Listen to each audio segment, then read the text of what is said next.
Nalunod ang dalawang batang babae na nangunguhan ng kuhol sa isang palaisdaan sa Batac City, Ilocos Norte. Nakaalerto si Jay Turida.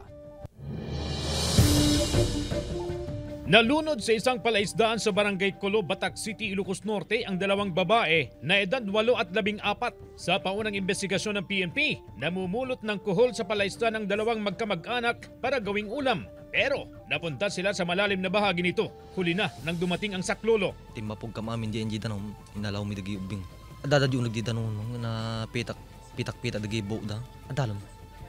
Labas tao man. Talagang pumunta sila doon para manguha ng mga kuhol. Then nadulas yung dalawang bata. Then hindi naman marunong lumangoy. Nasa bukid daw noon ang ama ng 8 taong gulang na biktima nang mangyari ang insidente. Dati na raw silang nangunguha ng kuhol sa lugar kaya hindi nila inasahan ang pangyayari. May nayabang niya tal-talong man, gagaya man. Natay niya balasang agis na kanya man. Sabi ng barangay chairman, dating water impounding facility ang lugar na ginagawang palaisdaan kapag bumababa ang antas ng tubig. Dahil sa insidente, ipinagbabawal na ngayon ang pagpunta sa lugar para manguha ng kuhol. Kasama si Reynold Velasco, CJ Torida, One North, Central Luzon.